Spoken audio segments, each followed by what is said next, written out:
So hello everyone, welcome to our channel. So बच्चे लोग, हम लोग पढ़ रहे हैं क्लास 12 बिजनेस स्टडीज और हम लोगों की चल रही है धमाकेदार धुआंधार केस स्टडी सीरीज, जिसके लिए हम लोग कर रहे हैं बहुत ही जोरों शोरों से पूरी मेहनत।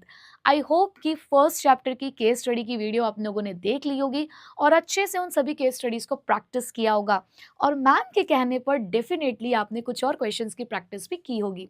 तो अगर प्रैक्टिस करते टाइम किसी भी क्वेश्चन ने आपको परेशान किया हो तो इस वीडियो के कमेंट में उस क्वेश्चन को लिख दीजिएगा, डेफिनेटली आपको उसका सॉल्यूशन मिलेगा।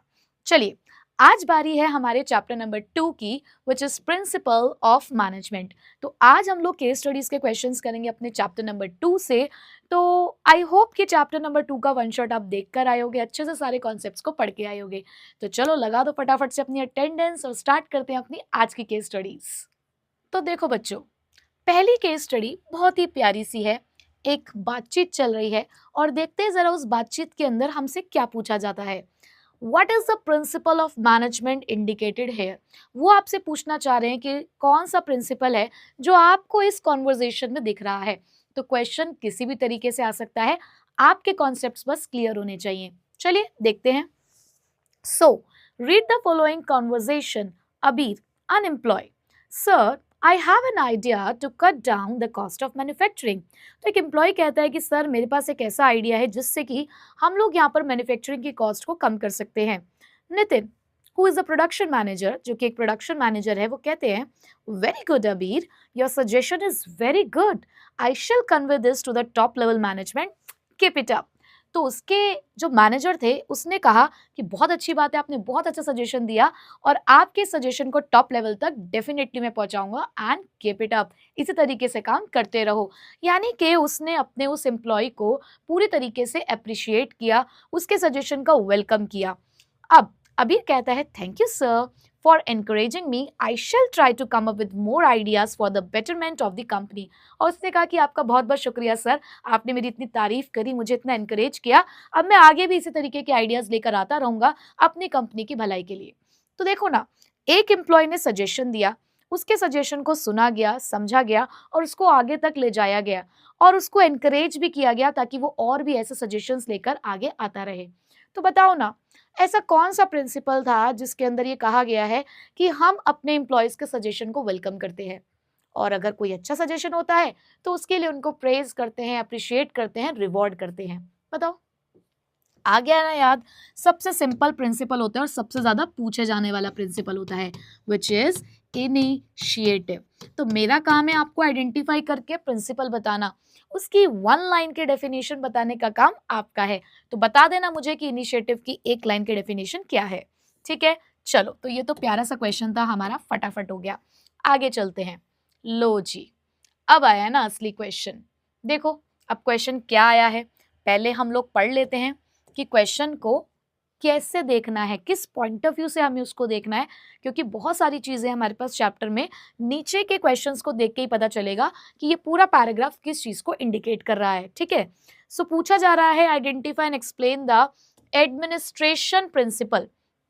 अब आपके माइंड में आया होगा कि मैम एडमिनिस्ट्रेशन प्रिंसिपल कौन सा होता है।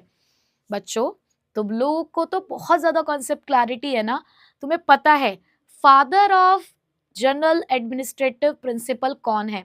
हमारे हेनरी फ्योल। सो डेफिनेटली ये हेनरी फ्योल के प्रिंसिपल के बारे में ही पूछ रहे हैं, बट यहीं पे वो लिख देते हैं साइंटिफिक प्रिंसिपल, तो हमें टेलर साहब के प्रिंसिपल के पास जाना पड़ता। ठीक है, तो यहाँ पर हेनरी फ्योल का ही कोई प्रिंसिपल है जिसको यहाँ पे हाईलाइट किया गया है। And state the point of significance of management principles highlighted above. और उसी के साथ यहाँ पे मैनेजमेंट प्रिंसिपल के कुछ सिग्निफिकेंस यानी कि इंपॉर्टेंस को भी हाईलाइट किया गया होगा, वो भी हमें ढूंढ कर निकालना है। ठीक है, चलो, पर पता है मेरा मन क्या कर रहा है? मेरा मन कर रहा है कि तुमसे एक बार क्यों ना पूछ ही लूं कि सारी इंपॉर्टेंस या सारे significance of principle of management के लिए कौन सी एक्रोनिम तुम लोगों ने याद करी थी। तो फटाफट से वो एक्रोनिम लिख दो, सारे पॉइंट्स लिख डालो कमेंट बॉक्स में, क्योंकि हमें अपने केस स्टडीज के साथ चैप्टर का रिवीजन भी करना है। देखो जरा, so principle of management equip the managers to foresee the cause and effect relationship of their decisions and actions. As such, the wastage associated with the trial and error approach can be overcome. तो मैंने जब starting की line पढ़ी ना, तो यहीं से मुझे कुछ ना कुछ देखने को मिल रहा है कि यहाँ पर कुछ तो छिपा है, जहाँ पर वो ये कह रहे हैं कि प्रिंसिपल ऑफ मैनेजमेंट जो है ना, वो हमारे मैनेजर्स की मदद करते हैं कि वो किसी भी चीज का कॉज एंड इफेक्ट रिलेशनशिप को देख सकते हैं। यानी कि अगर हम एक प्रिंसिपल को अप्लाई करते हैं तो उसका क्या रिजल्ट होता है, कोई एक डिसीजन अगर हम ऑर्गेनाइजेशन के अंदर ले रहे हैं तो उसके क्या कॉन्सिक्वेंसेज हो सकते हैं, ये हमारे मैनेजर्स के अंदर एबिलिटी होती है कि वो इस चीज को देख सकते हैं। And as such the wastage, और उसी के साथ जो वेस्टेज है वो अवॉइड की जा सकती है with trial and error approach can be overcome. क्योंकि आप ट्रायल एंड एरर अप्रोच के ऊपर जो काम करते हो, अब आप साइंटिफिकली सोचोगे तो आप सही तरीके से डिसीजन लोगे, बट अगर हिट एंड ट्रायल मेथड से काम करोगे तो प्रॉब्लम आएगी, वेस्टेज हो सकती है। Principal of management also limit the boundary. उसी के साथ साथ प्रिंसिपल ऑफ मैनेजमेंट मैनेजरियल डिस्क्रिएशन के लिए बाउंड्रीज को लिमिट करते हैं। अगर आपने मेरे साथ पढ़ाई करी है तो आप ना क्लियरली इन लाइंस को आइडेंटिफाई कर पा रहे होगे कि ये बिल्कुल एग्जैक्टली लाइंस आपके नोट्स में, आपकी एनसीईआरटी में लिखी हुई हैं, और उसी से आप पहचान पा रहे होगे कि कौन से वाली जो सिग्निफिकेंस है उसके बारे में यहाँ डिस्कशन चल रहा है। तो यहाँ पर उन्होंने बेसिकली यही लिखा है कि जो प्रिंसिपल ऑफ मैनेजमेंट है वो हमारे मैनेजर्स की बाउंड्रीज को लिमिट कर देते हैं, कि मतलब अथॉरिटी रिस्पॉन्सिबिलिटी सेट कर देते हैं कि आप अपनी मर्जी से कितना काम कर सकते हो और कितना काम नहीं कर सकते हो, जहां पर आपके personal bias, personal partiality, personal favouritism की कोई जगह नहीं है। For example, in deciding the annual budget for the different departments rather than the personal preference, managerial discretion is bounded by the principle of contribution to the organizational objective। अब उन्होंने एक यहाँ पर एग्जाम्पल भी दिया कि जब हम एनुअल बजट डिसाइड कर रहे थे ना अलग अलग डिपार्टमेंट का, तो वहां पर किसी को पर्सनल प्रेफरेंस नहीं दी हमने, वहां हमारा जो प्रेफरेंस था वो पूरे ऑर्गेनाइजेशन ऑब्जेक्टिव में था rather than any departmental objective. तो बेटा यहाँ पर बहुत सारी बातें आपसे बोली गई। कुछ बात थी कि वेस्टेज को अवॉइड कर रहे हैं, कुछ बात है मैनेजर की बाउंड्रीज को लिमिट करने के बारे में, कुछ बातें यहाँ पर ये कह रही हैं कि हमें जो प्रेफरेंस देना है वो पूरे ऑर्गेनाइजेशन के ऑब्जेक्टिव को देना है। तो प्रिंसिपल सबसे पहले पहचानना है कि कौन सा प्रिंसिपल है। तो मुझे लगता है कि आप लोगों ने पहचान लिया होगा, जहां पर बात हो रही है कि हमें पर्सनल प्रेफरेंसेस पे ध्यान नहीं देना, ऑर्गेनाइजेशनल ऑब्जेक्टिव पे ध्यान देना है। तो बेटा वहां पे आपका प्रिंसिपल है subordination of individual interest, subordination of individual interest to general interest. पूरे प्रिंसिपल का आपको नाम लिख के आना है, आप आधा अधूरा प्रिंसिपल का नाम लिखकर नहीं आएंगे। बहुत सारे बच्चे जो हैं वो आधा अधूरा नाम लिख देते हैं, आपको पूरा नाम ही लिखना है, subordination of individual interest to general interest. मतलब जहां पर भी आपको क्वेश्चन में कभी भी दिखे ना कि ओवरऑल ऑर्गेनाइजेशन ऑब्जेक्टिव को प्रायोरिटी दी जा रही है, पर्सनल प्रेफरेंसेस को, पर्सनल ऑब्जेक्टिव्स को साइड में रखा जा रहा है, मतलब उसके ऊपर प्रायोरिटी ऑर्गेनाइजेशन ऑब्जेक्टिव की है, तो वहां पर डेफिनेटली आपका यही प्रिंसिपल काम आता है। ठीक है, अगर मैं सिग्निफिकेंस की बात करूं तो जब वो बात कर रहे थे कि वेस्टेज को अवॉइड किया जा सकता है अगर सिस्टमैटिकली काम होगा, तो यहां बात हो रही थी ऑप्टिमम यूटिलाइजेशन ऑफ रिसोर्सेज की। याद आ रहा है आपको, ऑप्टिमम यूटिलाइजेशन ऑफ रिसोर्सेज की यहां पर बात हो रही है। और जब बाउंड्रीज को लिमिट किया जा रहा है, उन्हें बताया जा रहा है कि क्या काम आप कर सकते हो क्या नहीं, तो यहां बेटा बात हो रही है इफेक्टिव एडमिनिस्ट्रेशन की। आपने देखा होगा कि ये पॉइंट्स हमारे एक साथ दे रखे थे, तो उन्होंने बात यहाँ पर भी एक साथ करी है, बट हम उसको अलग अलग भी करके लिख सकते हैं। ठीक है, तो यहाँ बात हो रही है इफेक्टिव एडमिनिस्ट्रेशन की। ठीक, तो सिग्निफिकेंस है optimum utilisation and effective administration, और प्रिंसिपल हमने आइडेंटिफाई किया है subordination of individual interest to general interest. ठीक है, चलो नेक्स्ट केस स्टडी की तरफ बढ़ते हैं। Okay, so next case study is about the क्या हमें मतलब आइडेंटिफाई करना है, two features of principle of management आपको यहाँ पे मेंशन हो रखे हैं पैराग्राफ में, वो आपको ढूंढकर निकालने हैं, लाइंस भी कोट करनी है। और नीचे एक बहुत ही जनरल सा क्वेश्चन उन्होंने पूछा है that why do the principle of management not provide the readymade straight jacket solution to all the managerial problems. तो ये तो हमारा एक अलग सा क्वेश्चन है, उसको तो हम आंसर कर देंगे। फिलहाल हमें जो यहाँ से ढूंढना है वो है दो फीचर्स को आइडेंटिफाई करना। अब मेरे प्यारे बच्चे, अगर मुझे फीचर्स के एक्रोनिम भी बता देंगे, उसके भी सारे पॉइंट्स लिखेंगे, तो मैम का दिल बहुत खुश हो जाएगा। मैम को लगेगा कि बच्चे भी बहुत सारी मेहनत कर रहे हैं, और मैम तो मेहनत कर ही रही है साथ में, लेकिन बच्चे भी पूरे जोरों शोरों के साथ मेहनत कर रहे हैं। तो बेटा फटाफट से लिख देना सारे के सारे एक्रोनिम्स फीचर्स के लिए, क्योंकि शायद उसके लिए कॉलेज जा रहे थे ना आप लोग, तो हिंट मैंने दे दी है, लिखना अब तुम्हारा काम है। ठीक है, चलो। So, after finishing her BBA degree course, Tanya gets a job of assistant manager in a retail company through the reference of her cousin Taruna, who works in the same company as a senior manager. तो अपनी MBA को खत्म करने के बाद जो तान्या है उसको एक जॉब मिली है असिस्टेंट मैनेजर की, एक रिटेल कंपनी के अंदर, एक रेफरेंस के थ्रू, जो उसकी कजन नहीं उसको रेफरेंस दिया है तरुणा ने, जो सेम कंपनी में सीनियर मैनेजर है। Taruna decides to guide the Tanya through her experience by making her aware of the important facts about the management in practice. अब तरुणा जो है वो डिसाइड करती है कि वो टाइम टू टाइम तान्या को गाइड करेगी अपने एक्सपीरियंस के थ्रू, और बहुत सारे इंपॉर्टेंट फैक्ट्स जो हैं वो उसके साथ वो डिस्कस करेगी। She tells her that neither the principles of the management provide any ready-made straitjacket solution to all the managerial problems. उसने कहा कि देखो, पहले तो यहाँ तक अगर आप समझो, उसने ये समझाया कि कोई भी ऐसा प्रिंसिपल ऑफ मैनेजमेंट नहीं है जो तुम्हारे लिए एक रेडीमेड सॉल्यूशन है। मतलब कि तुम सोचो कि तुमने किताब खोली और तुम्हें जवाब मिल गया और तुमने उस जवाब को इस्तेमाल कर लिया और तुम्हारे फुल मार्क्स आ गए, तो ऐसा नहीं है। आपको अपने सिचुएशन के अकॉर्डिंग काम करना है। मतलब जैसे हम दूसरों को कॉपी करने की कोशिश करते हैं ना, कि अच्छा यार इसने एग्जाम की ये स्ट्रैटेजी फॉलो करी है, हम भी यही स्ट्रैटेजी फॉलो करते हैं, नहीं। आप अपने अकॉर्डिंग अपनी स्ट्रैटेजीज बनाइए, वो अपने अकॉर्डिंग अपनी स्ट्रैटेजी बना रहा है। तो उसने यही बोला कि प्रिंसिपल ऑफ मैनेजमेंट किसी भी प्रॉब्लम का कोई रेडीमेड सॉल्यूशन नहीं है। तो फिर क्या है ये? रेडीमेड सॉल्यूशन नहीं है तो क्या है ये? जैसे कि मैंने भी आपको एक बीएसटी की स्ट्रैटेजी बताई, तो मुझे नहीं लगता कि आपकी प्रॉब्लम का सॉल्यूशन दिया है, मैंने आपको दी है गाइडलाइंस। मैंने आपको एक जनरल गाइडलाइंस ली है। मैंने आपको ये नहीं बताया कि बेटा इस 2 घंटे में पढ़ना है, इस 15 मिनट में पढ़ना है, नहीं। मैंने आपको बोला ओवरऑल बेटा 2 से 3 घंटे पढ़ना है। अब that is up to you कि आप वो 2-3 घंटे को किस तरीके से ब्रेक करते हैं और कब पढ़ते हैं। ठीक है, तो प्रिंसिपल ऑफ मैनेजमेंट के लिए भी ये बात समझाई गई कि प्रिंसिपल ऑफ मैनेजमेंट जस्ट आपको गाइड करते हैं, गाइडलाइंस है। तो ये जो उन्होंने लाइन लिखी है ना, स्टेटमेंट दिए बेटा, ये कौन से फीचर को हाईलाइट कर रहा है? ये हाईलाइट कर रहा है जनरल गाइडलाइंस को। ठीक है, कि ये एक स्ट्रेट जैकेट रेडीमेड सॉल्यूशन नहीं है। nor they are not the rigid prescription which have to be followed absolutely। और ये बहुत रिजिड भी नहीं है, बिल्कुल स्ट्रिक्ट भी नहीं है ऐसे कि भैया ऐसे ही फॉलो करना है, इसके अंदर कोई बदलाव नहीं किया जा सकता। सिचुएशन के अकॉर्डिंग आप मॉडिफाई कर सकते हो। मैंने कह दिया जी रोज 3 घंटे पढ़ना है, बट कभी ऐसा आ रहा है कि आपका एग्जाम है कल अकाउंटेंसी का, तो उससे पहले कि आप 3 घंटे बिजनेस पढ़ेंगे, नहीं, आपने सोचा चलो बिजनेस आज 1 घंटा पढ़ लेते हैं, 2 घंटे जो एक्स्ट्रा है वो हम अकाउंटेंसी की तरफ ही जाएंगे। क्यों? सिचुएशन के अकॉर्डिंग आपने काम किया ना। दैट मीन्स आपने उसको रिजिडली फॉलो नहीं किया, आपने उसको थोड़ा सा फ्लेक्सिबल रखा।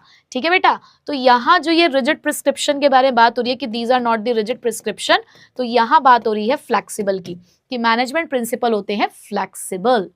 ठीक है, तो फीचर्स हम लोगों ने आइडेंटिफाई कर लिए। लास्ट पॉइंट उन्होंने जस्ट ऐसे ही पूछा है कि क्यों रेडीमेड सॉल्यूशन नहीं है? बिकॉज हमारी जो सिचुएशन है वो डिफरेंट हो सकती है, और डिफरेंट सिचुएशन के अकॉर्डिंग हमें चीजों को मॉडिफाई करना पड़ता है। तो इसीलिए ये जस्ट एक गाइडलाइंस है, इसे आप बिल्कुल एग्जैक्टली इस्तेमाल नहीं कर सकते। ठीक है, तो इसको आप अपने हिसाब से भी कुछ और आंसर लिख सकते हैं जो आपको सही लगता हो। वैसे तो यही इसके की पॉइंट्स हैं कि फ्लेक्सिबिलिटी है और सिचुएशंस अलग अलग होती है, इस वजह से ये रेडीमेड सॉल्यूशन नहीं है। ठीक है, चलिए, तो आई होप कि अच्छी केस स्टडी लगी होगी आपको, ये पहचान पा रहे होगे आप लोग। आगे बढ़ते हैं। आगे बढ़े तो बेटा क्वेश्चन आया, state the 3 principal of management given by the Fayol. Fayol के ही 3 प्रिंसिपल आपको यहाँ पर आइडेंटिफाई करने होंगे। ठीक है, चलो पढ़ना शुरू करते हैं। Hina tiffin box service was started in Mumbai by Mumbai Dabbawalas, and the Dabbawalas, who are the soul of the entire Mumbai, aim to provide the prompt and efficient services by providing the tasty homemade tiffin to all the office goers at the right time and the right place। अब यहाँ पे उन्होंने बोला कि एक tiffin box service start की गई है। मुंबई डब्बा वाला बहुत ही फेमस है, मुंबई में तो ये बहुत ही ज़्यादा फेमस है ये वाला काम। और टेस्टी टेस्टी होममेड खाना मिलता है वही लोगों को जो ऑफिस में जाते हैं, तो उनके एक सही समय पर उनको वो खाना पहुँचाया जाता है। The service is uninterrupted even on the days of bad weather, political unrest and the social disturbances। Even ये सर्विस अलग अलग हालातों में भी नहीं रुकती है, कि चाहे वेदर कंडीशन खराब हो, चाहे पॉलिटिकली कुछ गड़बड़ चल रही हो, या फिर सोशल डिस्टर्बेंसेस चल रही हो, तब भी लोगों को उन तक खाना पहुंचाया जाता है। Recently, they have started the online booking system through their website mydabbawala.com. Recently, उन्होंने अपनी ऑनलाइन वेबसाइट स्टार्ट करी है, and owing to their tremendous popularity amongst the happy and the satisfied customers and the members, the Dabbawalas were invited as a guest lecturers by the top business schools. और इनकी इतनी popularity हो गई कि इन्हें top business schools में lectures के लिए बुलाया गया कि शेयर करो आप अपने ये किस तरीके से मैनेजमेंट का काम कर रहे हो। सो Dabbawalas operate in a group of 25 to 30 people along with the group leader. तो उन्होंने बताया कि हम किस तरीके से काम करते हैं, कि हमारा एक लीडर होता है ग्रुप का, और एक ग्रुप में हम लगभग 25 से 30 लोग होते हैं, and each group teams up with other group in order to deliver the tiffin on time. और हर एक बंदा दूसरे के साथ एज अ टीम वर्क करता है। देखो यहां मुझे एक कीवर्ड मिला है, टीम। टीम वर्क की तरह ये लोग काम करते हैं। They are not transferred on the frequent basis as they have to remember the address of the customers. और उन्हें बहुत ही फ्रीक्वेंटली ट्रांसफर नहीं किया जा सकता, क्योंकि सबको ना एड्रेस याद करने होते हैं कस्टमर्स के। ठीक है, तो जहां ग्रुप की बात हो रही है, कौन सा ऐसा फ्योल का प्रिंसिपल था जहां पर टीम वर्क के बारे में बात हो रही है, ग्रुप में रहकर काम करने के बारे में बात हो रही है, जहां सब लोग एक दूसरे के साथ मिलकर काम करते हैं? Mutual trust, belongingness, team spirit, ये थे कीवर्ड्स, याद करो। यस, मुझे सुनाई दे रहा है, मेरे प्यारे बच्चे आंसर कर रहे हैं। तो सबसे पहला तो आप लोगों ने पहचाना होगा कि मैम यहां बात हो रही है एस्पिरिट डी कॉर्प्स की। ठीक, चलो ओके, मैं मान गई आपकी बात को। आगे देखते हैं जरा। They follow the certain rules while doing the trade. अब वो कुछ रूल्स भी फॉलो करते हैं अपना काम को करते हुए, जैसे कि no alcohol during the working hours, नहीं पैग शेग नहीं लगाने हैं काम करते हुए। No leave without the permission, छुट्टी नहीं मिलेगी बिना परमिशन के। Wearing of the white cap and carrying the ID cards during the business hours, और बिजनेस आवर्स में अपनी व्हाइट कैप पहननी है, आईडी कार्ड भी अपना कैरी करके चलना है वर्किंग आवर्स के अंदर। तो कहीं ना कहीं कुछ रूल्स और रेगुलेशंस की बात हो रही है जो फॉलो किए जा रहे हैं। तो फ्योल ने अपने कौन से प्रिंसिपल के अंदर रूल्स और रेगुलेशंस को फॉलो करने के बारे में बात करी है कि सभी लोग नियम कानून का पालन करेंगे जो एक ऑर्गेनाइजेशन के अंदर बनाए गए हैं? बिल्कुल सही, डिसिप्लिन। तो यहां बात हो रही है बेटा डिसिप्लिन की। अब तीसरा प्रिंसिपल कौन सा है जो शायद हमसे ऊपर छूट गया है? तो यहां पर मुझे कहीं राइट प्लेस भी सुनाई दिया था, कि यहां पर उन्होंने बोला था कि राइट टाइम और राइट प्लेस पे वो जो है खाना डिलीवर करते हैं। यहाँ पर ये एक बात हुई थी। तो राइट टाइम राइट प्लेस, बताइए कहाँ राइट प्लेस के बारे में आप लोगों ने बातें सुनी हैं? कहाँ बात होती है कि सही लोग सही टाइम पर सही जगह पर अवेलेबल हों? तो बेटा याद आ गया होगा आपको, एक प्रिंसिपल होता है द प्रिंसिपल ऑफ ऑर्डर, जिसमें दो चीजें होती है, मटेरियल ऑर्डर और सोशल ऑर्डर। तो कहीं ना कहीं यहाँ पे सोशल ऑर्डर मेंटेन हो रहा है कि सही समय पर वो लोग अपनी जगह पर पहुंच पा रहे हैं, ताकि जो ऑफिस वाले हैं उनको उनका खाना सही समय पर मिल जाए। ठीक है, सो ये हमारे 3 प्रिंसिपल्स थे जो हमने यहाँ पर आइडेंटिफाई करे हैं। ठीक, चलो आगे बढ़ते हैं। नेक्स्ट, फ्योल सब छाए हुए हैं, क्या बात। आगे लिखा है which principle of Henry Fayol is being followed by the company. अब ये भी ध्यान रखना कि फॉलो पूछा है या वॉयलेशन वाला पूछा है। ठीक है, तो यहाँ पे फॉलो वाला पूछा है हमसे। सो अच्छा, क्वेश्चन में और भी चीज है, एक प्रिंसिपल बताना है हेनरी फ्योल का जो फॉलो हो रहा है, और टेक्निक हमें साइंटिफिक मैनेजमेंट की भी बतानी है, यानी कि टेलर साहब और फ्योल साहब दोनों प्रेजेंट है इस क्वेश्चन में। चलिए देखते हैं। So mister Radha Krishna Kher is the production manager of Krishna milk products private limited. He is producing the several milk products. Various alternatives are available for producing each product. It is the endeavor of the Mr. Kher that the best and the cheap alternative be adopted in the production. अब क्या हुआ कि राधा कृष्ण खेर जो है वो production manager हैं एक Krishna milk product private limited के। यहाँ पर वो प्रोड्यूस करते हैं अलग अलग मिल्क प्रोडक्ट्स, और उनके पास अलग अलग तरीके के ऑल्टरनेटिव्स अवेलेबल हैं। बट उनका कहना ये था कि हमें जो चीपेस्ट मेथड है, जो बेस्ट और चीपेस्ट भी हो, उसे हम लोग यहाँ पर अडॉप्ट करेंगे। मतलब वो कह रहे हैं कि करने के तरीका तो बहुत सारे आपके पास, बहुत सारी चीज़ों से आप इसको कर सकते हो, बट हमें तो बेस्ट और चीप चाहिए। क्या बेस्ट और चीप, क्या क्या कह रहे हैं वो कि बहुत सारे तरीकों से काम हो सकता है। तरीका इज व्हाट, किस चीज़ के बारे में यहाँ पर बात हो रही है? हिंट देके छोड़ दिया है मैंने, तरीकों के बारे में बात हो रही है। आगे बढ़ते हैं। He has made a special arrangement in his department. According to it, a proper place will be earmarked for everything used in the production department. अब उनके according हर चीज की एक proper place होगी, and he has also directed the employees of the department that everything should be available at its decided place, and there is a provision for awarding the punishment to those who ignore this direction. और उन्होंने ये बोला कि सभी लोग सभी चीजें अपनी अपनी जगह पर होनी चाहिए, नहीं मिली तो पनिशमेंट मिलेगी। ठीक है। All the activities of Mr. Kher department are closely related to each other. To maintain the balance among them, he makes special efforts so that there is no obstruction in the production. तो clearly उन्होंने सारे directions दी हैं कि किसी भी तरीके से काम बीच में ना रुके। तो कौन सी टेक्निक आपको यहाँ देखने को मिली है? देखो, टेक्निक का मतलब होता है कि जहां कुछ ना कुछ आपने साइंटिफिक अप्लाई किया है। तो यहाँ मिल्क प्रोडक्शन की बात हो रही थी, तो टेक्निक डेफिनेटली वहीं पे आई होगी। उन्होंने कहा बहुत सारे तरीकों से प्रोड्यूस किया जा सकता है, बट हमें बेस्ट और चीप चाहिए। तो बेटा वो मेथड के बारे में बात कर रहे हैं कि बहुत सारे मेथड से आप ये काम कर सकते हो, बट हमें तो बेस्ट और चीप चाहिए। तो यहाँ स्टडी की जा रही है मेथड की। तो टेक्निक कौन सी हुई यहाँ पर? Method study. तो यहाँ पर मैं इसका आंसर लिख देती हूँ। आंसर आया आपका मेथड स्टडी। कौन सा प्रिंसिपल है? कहाँ आप यहाँ देख रहे हो कि चीजों को अपनी अपनी जगह पर रखने की बात हो रही है।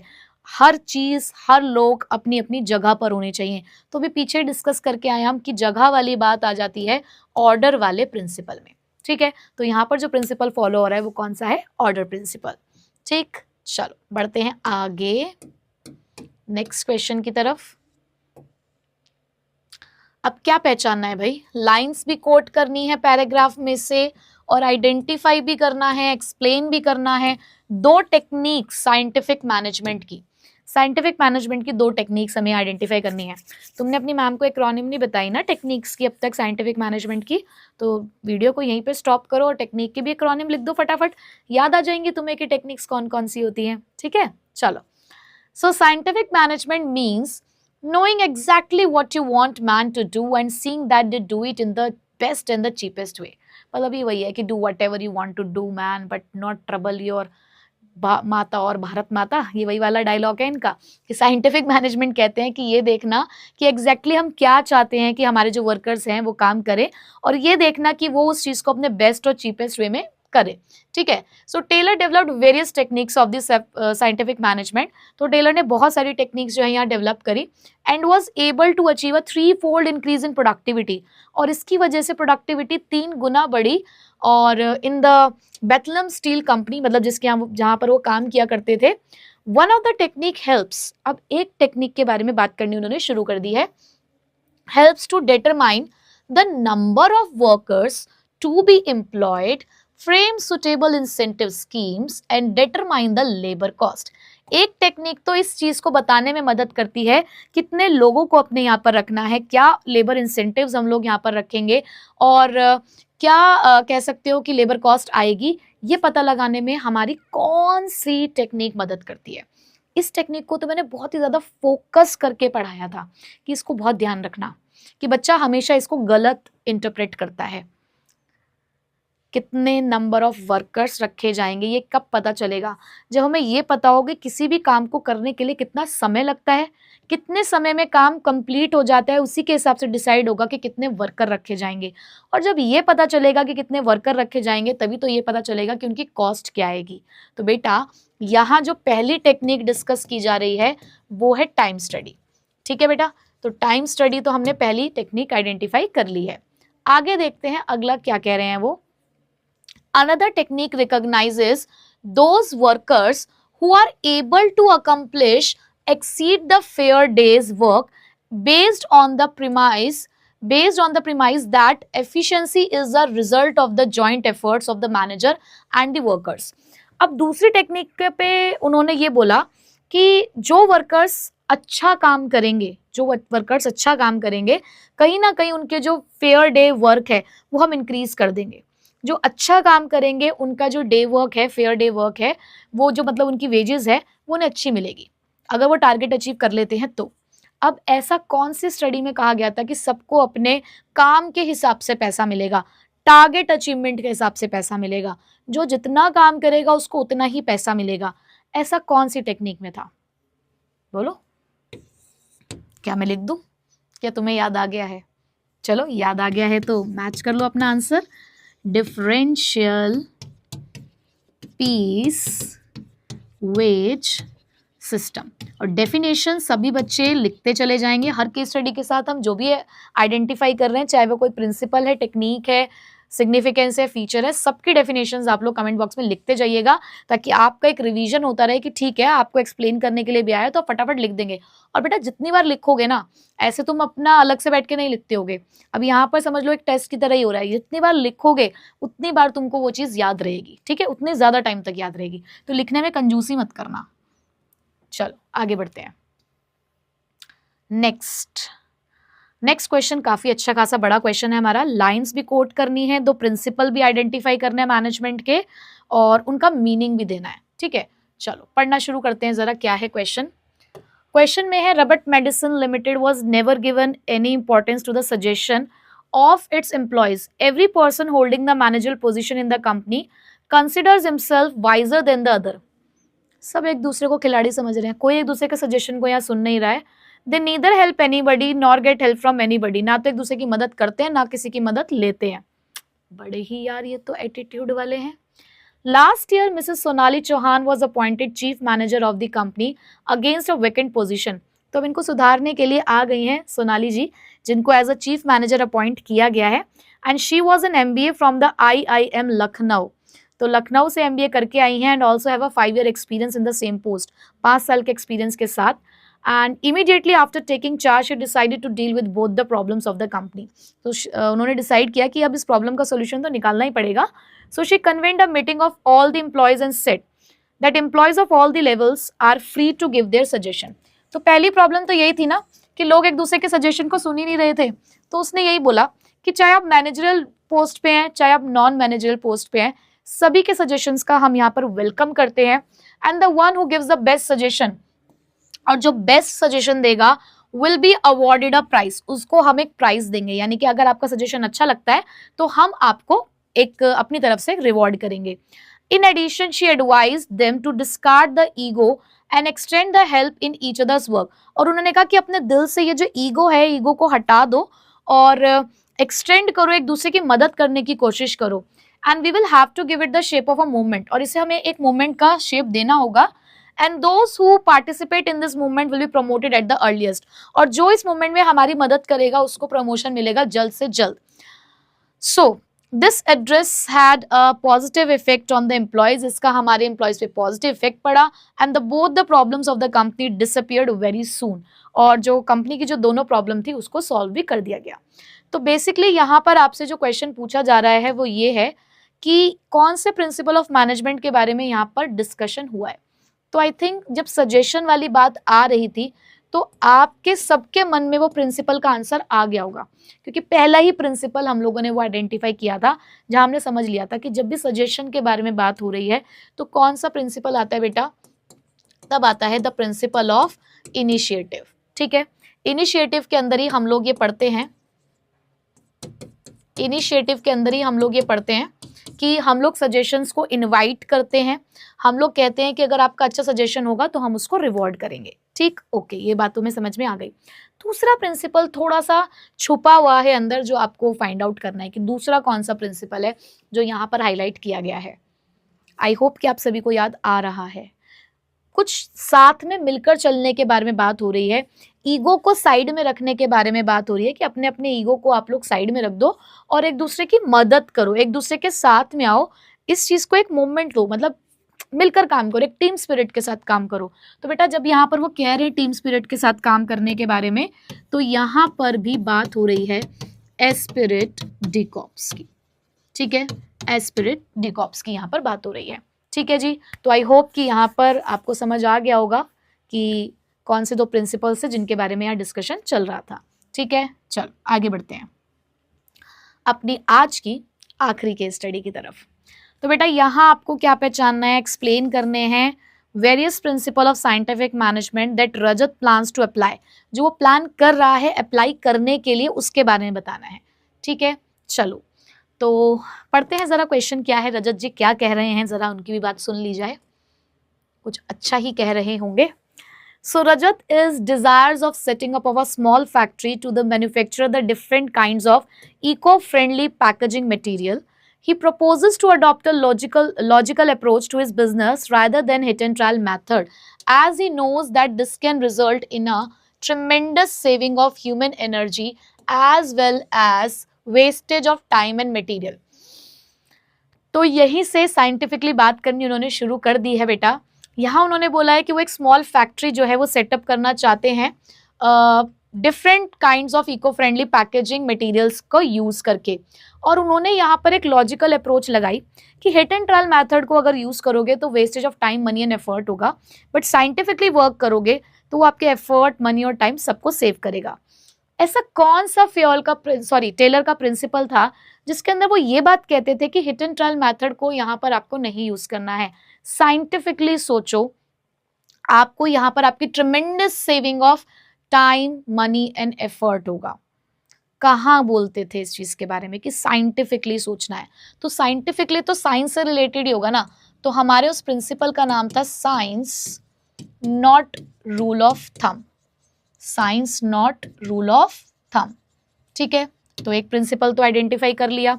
नेक्स्ट आगे देखते हैं। He plans to adopt the paternalistic style of management in practice in order to avoid any class conflict that may emerge between him and the workers. Management और वर्कर्स के बीच में किसी भी तरीके का क्लैश ना हो, ईगो क्लैश, क्लास कॉन्फ्लिक्ट ना हो, तो उसके लिए उन्होंने कहा पैटर्नलिस्टिक स्टाइल ऑफ मैनेजमेंट को यूज करना है, यानी कि मिलजुल कर काम करना है। दोनों को ये रियलाइज करना है कि दोनों को एक दूसरे की जरूरत है, दोनों को अपने एटीट्यूड में चेंज करना है। तो कहीं ना कहीं यहाँ पर आपको समझ आ रहा होगा कि ये लोग बात कर रहे हैं शायद हार्मनी नॉट डिस्कॉर्ड की। तो यहाँ पर हार्मनी नॉट डिस्कॉर्ड यहाँ पर वो कहना चाह रहे हैं। उसके बाद moreover he plans to seek the opinions of his workers before taking any important decision and also offers the incentives to them for providing the valuable suggestions for their business. साथ ही साथ वो opinions को भी यहाँ पर invite करते हैं कि हमें आपके opinions सुनने हैं, आपका opinion अगर अच्छा होगा तो हम आपको incentive देंगे। देखो फेयोल और टेलर दोनों के में एक चीज कॉमन थी, दोनों अपने एम्प्लॉय से सजेशंस को इनवाइट करते थे। एक ने उसको नाम दिया इनिशिएटिव, बट दूसरी जगह पर जो हमारा प्रिंसिपल आया वो कौन सा आया? वो प्रिंसिपल आया बेटा हमारा कॉपरेशन नॉट इंडिविजुअलिज्म का, कि हम आपके सजेशंस को सुनेंगे, समझेंगे और अगर अच्छा सजेशन होगा तो उसको हम रिवॉर्ड भी करेंगे, ठीक है। तो ये 3 साइंटिफिक प्रिंसिपल्स जो हैं वो यहाँ पर आइडेंटिफाई किए गए हैं एंड आई होप कि मेरे साथ साथ आप लोगों ने भी आइडेंटिफाई कर ली होंगे। और बेटा इसकी जो भी डेफिनेशन है वो डेफिनेटली आप लोग लिखेंगे, 2 लाइंस की डेफिनेशन एटलीस्ट आप लोगों को लिखनी है, चाहे आप कमेंट बॉक्स में लिख रहे हैं, चाहे आप अपने एक रजिस्टर में लिख रहे हैं, बट लिखना जरूर है, ठीक है। सिर्फ केस स्टडी सॉल्व करके नहीं छोड़ देना है कि सिर्फ आइडेंटिफाई कर लिया लिख लेंगे, नहीं, लिख लेंगे नहीं, लिखिए, साथ साथ लिखिए, एक चैप्टर को करके साइड करिए, ठीक। अब बेटा केस स्टडी तो सॉल्व हो गई है, मैं different types of case study आपके सामने लेकर आई हूँ कि कैसे आइडेंटिफाई करना है। आप जितना प्रैक्टिस करोगे उतना आएगा।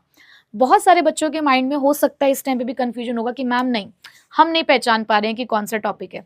तो बेटा डेफिनेटली उसके पीछे यही एक रीजन है कि कॉन्सेप्चुअल क्लैरिटी नहीं है। आप लोग कीवर्ड्स पे वर्क करिए। आप जब जैसे प्रिंसिपल ऑफ मैनेजमेंट को पढ़ रहे हो तो जब मैं भी पढ़ाती हूँ तो मैं बहुत सारी चीज़ों पर फोकस करवाती हूँ। अगर मैं बोल रही हूँ science not rule of thumb तो याद करना कि मैंने जब पढ़ाया होगा तो ये बात बोली होगी कि साइंटिफिकली वर्क करना है। तो जब भी आपको साइंटिफिकली काम होता हुआ दिख रहा है तो आपने आइडेंटिफाई कर लिया। कंस्ट्रक्टिव सजेशंस वाली बात हो रही है तो आपने समझ जाना है कि कौन से प्रिंसिपल में था। मेंटल रिवोल्यूशन की बात हो रही है, पैटर्निस्टिक स्टाइल ऑफ मैनेजमेंट की बात हो रही है, तो आपको कीवर्ड्स पे वर्क करना है। तो जब आप चाहे वन शॉट देखते हैं चाहे आप चैप्टर को पढ़ते हैं, जब उस टाइम पे पढ़ाया जा रहा होता है और कीवर्ड्स बोले जा रहे होते हैं तो आपको उसको सेपरेटली एक नोटबुक में लिखना होता है। यही रीजन है कि मैंने स्टार्टिंग में बोला था कि आपको लेक्चर्स के साथ डिटेल नोटबुक नहीं बनानी है, आपको समरी नोटबुक बनानी है, क्योंकि ये समरी नोटबुक ही रिवीजन में आपके काम आएगी। तो जिन बच्चों ने समरी नोटबुक पूरे साल अच्छे से बनाई होगी उन्हें आज कोई दिक्कत नहीं आ रही होगी, बट जिन्होंने नहीं बनाई होगी शायद वो थोड़े से परेशान होंगे। चिंता मत करो, हमारे साथ साथ बस चलते रहो, आप लोगों की प्रॉब्लम भी सॉल्व हो जाएगी, ठीक है। सो आई होप कि आज की केस स्टडीज के अंदर आप लोगों ने सारे आंसर्स करेक्ट दिए होंगे। मुझे कमेंट बॉक्स में जरूर बताना कितनी केस स्टडीज तुम्हारी सही रही। और अब इसके बाद एक काम करना है, जो गलती है उसे सुधारना है। एक बार फिर से चैप्टर को रिवाइज करना है और उसके बाद कुछ केस स्टडीज़ को खुद से सॉल्व करना है। और अगर प्रॉब्लम आती है तो आपकी काजल मैम है ना आपके साथ, तो डेफिनेटली मुझे बताइएगा, उसका सॉल्यूशन आपको मिल जाएगा। अब मिलूंगी मैं आपसे नेक्स्ट वीडियो में नेक्स्ट चैप्टर की केस स्टडीज़ के साथ। So till then take care, bye bye.